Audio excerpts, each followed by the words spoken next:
ഒരാൾ അല്ലാ എന്നൊന്ന് പറഞ്ഞാൽ ഏത് സമയമാകട്ടെ, അയാളിങ്ങനെ ഇരുന്നപ്പോ പറഞ്ഞു അല്ലാ, ഒന്ന് കിടന്നപ്പോ പറഞ്ഞു അല്ലാ, നടന്നിട്ട് കുറെ നേരം കുഴങ്ങിയപ്പോ അയാളെ നാവിലൂടെ വന്നു അല്ലാ.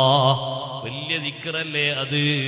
അതുകൊണ്ടല്ലേ അഷ്റഫുൽ ഖൽഖ് സല്ലല്ലാഹു അലൈഹി വസല്ലമ തങ്ങൾ നാളെ മഹ്ശറിൽ വരുന്ന ഒരാളെ സംബന്ധിച്ച് തങ്ങൾ പറഞ്ഞു, മഹ്ശറിൽ വന്നിട്ട് മീസാൻ ഇങ്ങനെ തൂക്കുന്ന നേരത്ത് ഒരാളെ ഹസനാത്തിന്റെ തട്ട് വളരെ കുറവായി കാണുന്നു. അയാളെ മനസ്സിന്റെ പേടി കൂടുതലായി, മുഖത്തിന്റെ നിറക്ക മാറിപ്പോയി. മീസാന് കനം തൂങ്ങിയാൽ വലിയ സന്തോഷമാണ്. അള്ളാഹു നമുക്ക് ഭാഗ്യം നൽകുമാറാകട്ടെ. മീസാന് ഹസനാത്തിന്റെ തട്ട് കനം തൂങ്ങിക്കണ്ടാൽ ആ മനുഷ്യന് ലഭിക്കുന്ന സന്തോഷം ചെറുതല്ല.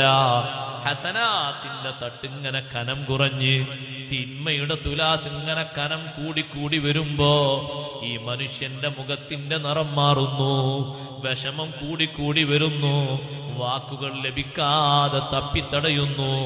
അപ്പോഴതാ ഒരു അപരിചിതനായ വ്യക്തി മനുഷ്യരൂപത്തിൽ ഒരാൾ മുന്നോട്ട് വരുന്നു. വന്നിട്ട് സഹോദരങ്ങളെ, നമ്മുടെ സിം കാർഡില്ലേ, ചെറിയ സിം കാർഡ് പോലെയുള്ളൊരു ബിത്താഖ, ചെറിയ ഒരു കാർഡ് ഈ ഹസനാത്തിന്റെ തട്ടിലേക്ക് അങ്ങിടുന്നു. ഹസനാത്തിന്റെ തട്ടിലേക്ക് ഇടുമ്പോ നന്മയുടെ തുലാസ് ഇങ്ങനെ കനം തൂങ്ങി മേലോട്ട് വന്ന് തിന്മയുടെ തുലാസ് കനം കുറഞ്ഞു പോയപ്പോ ഹസനാത്തിന്റെ തട്ട് പൊങ്ങി വന്നപ്പോ ഈ മനുഷ്യന്റെ മനസ്സിൽ വല്ലാത്ത സന്തോഷവും കുളിരും വന്നു. അദ്ദേഹം ചോദിക്കുന്നു, ഇത് എന്താണ്? ഈ കൊണ്ടുവന്നിട്ടത് എന്താണ്? എനിക്കറിയില്ലല്ലോ. നിങ്ങളെന്തോ കാര്യമായ നന്മയാണല്ലോ കൊണ്ടുവന്നിട്ടിരിക്കുന്നത്. കൊണ്ടുവന്നിട്ടാണ് പറയുന്നത്, ഞാൻ അള്ളാഹുവിന്റെ ഒരു മലക്കാണ്. എന്ത് മലക്ക് എന്നറിയോ?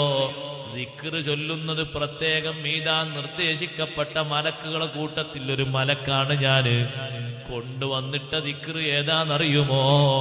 രോഗഗ്രസ്തരായി നിന്റെ വീട്ടിൽ കുറെ കാലം നീ കിടന്നപ്പോ വേദന കൊണ്ട് ചെരിഞ്ഞും മറിഞ്ഞും കിടക്കുമ്പോ നിന്നെ താങ്ങി പിടിച്ച് വെള്ളം തരാൻ വേണ്ടി, ഭക്ഷണം വാരിക്കോരി തരാൻ വേണ്ടി, വണ്ടിയിലേക്ക് ട്രീറ്റ്മെന്റിന് കൊണ്ടുപോകാൻ വേണ്ടി വെക്കുമ്പോ നിന്നെ അതാ ഒന്ന് പൊക്കിയെടുത്തിട്ട് പുറത്തേക്ക് കൊണ്ടുപോയി ഒന്ന് കാറ്റുകൊള്ളാൻ വേണ്ടി ചാരിയിരുത്തുമ്പോ എല്ലാ ഘട്ടങ്ങളിലും വേദന സഹിച്ചുകൊണ്ട് നിന്റെ നാവിലൂടെ വന്നൊരു ദിക്റുണ്ട്, അല്ലാഹ്